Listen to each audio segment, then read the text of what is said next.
So I'm here with Stephen Elwell, the Chief Investment Officer with Level Financial Advisors.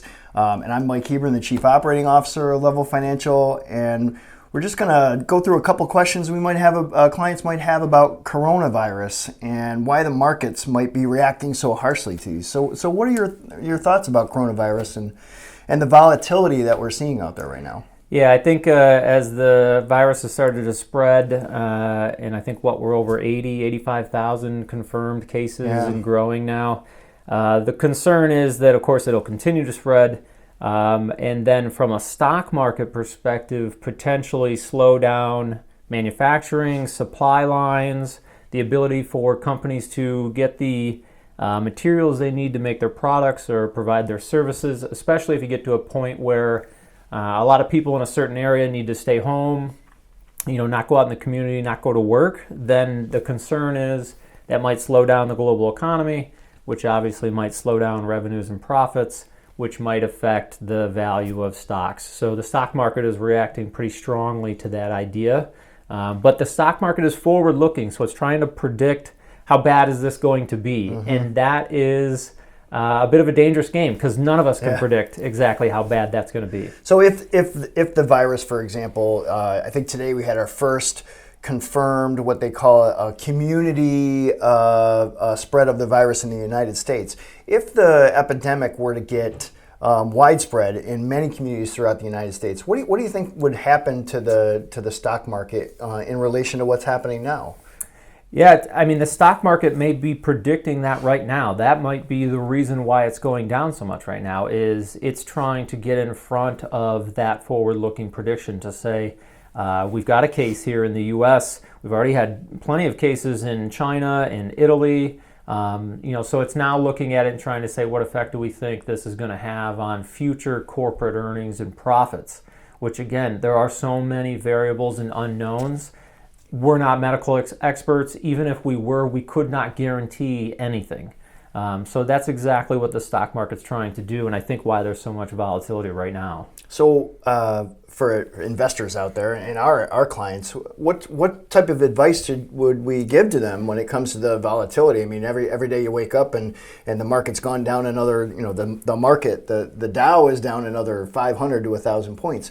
What type of advice would you give investors? It's obviously difficult anytime the stock market goes down a lot or a lot quickly because it feels sort of like the stock market's falling out of the sky and everybody's panicking. And panicking is not an investment strategy.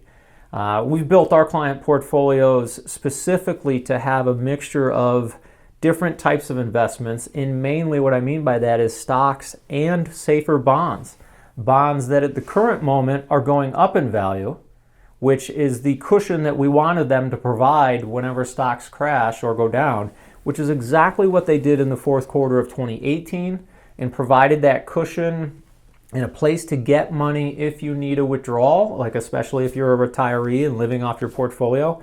We should have and have for our clients years worth of withdrawals available in safe bonds that have gone up in value at the current moment that allows us to ride out these temporary shocks to the stock market system. So if this lasts for another couple of months or the rest of the year, whatever the case may be, our portfolios are built to deal with that if you are someone who needs money, which is exactly why we create them that way, why we create a retirement plan, why we have this type of structure, because this is some of what you have to deal with when you invest in the stock market, is occasionally there are going to be random, unexpected declines that sometimes can get really big and they feel terrible. But the key is to not sell in a panic, because panicking is not a strategy, and if you need money, to live off of the safe portion of your portfolio, the bond portion of your portfolio that cushions the blow when stuff like this happens. So I know you recently wrote a blog about coronavirus that we just published at levelfa.com and sent it out via social media. And in that blog, you talked a little bit about the history of epidemics.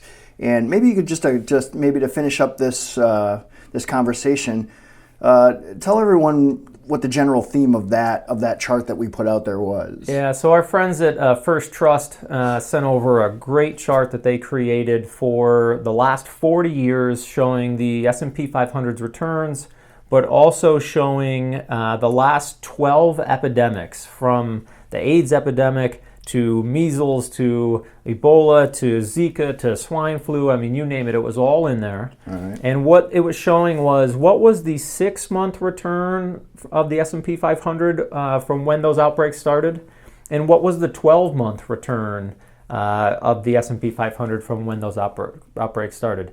The average 6-month return was something around 8.8%. And the average 12-month return, I think off the top of my head, was like 13%. Positive. Right. Positive. Right. There was only one scenario, the HIV/AIDS epidemic of 1981, where there was actually negative 6-month and 12-month returns.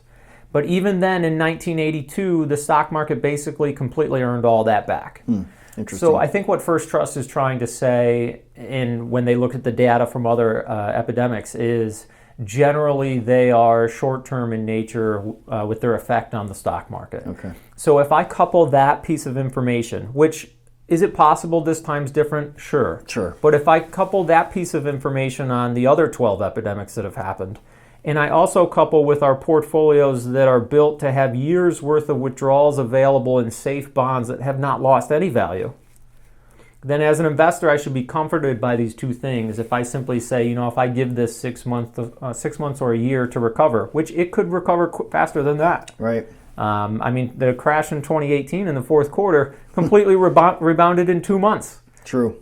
So it's not unheard of. Does anybody feel like that's going to happen? Probably not. Not right now. I don't think so. Nobody felt like it was going to happen in the last quarter of 2018 either. Sure. So I think from taking those data points of what things have looked like in the past, but also recognizing that portfolios are built to have years worth of withdrawals available in bonds, safe bonds that have actually gone up in value in the last week, that should give investors some comfort. Okay.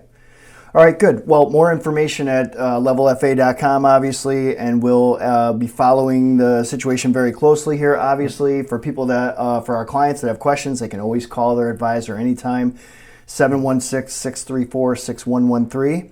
And until next time then, I'm Mike Heburn, Chief Operating Officer for Level Financial Advisors, with my partner Stephen Elwell, our Chief Investment Officer, and we'll talk to you soon. Thanks.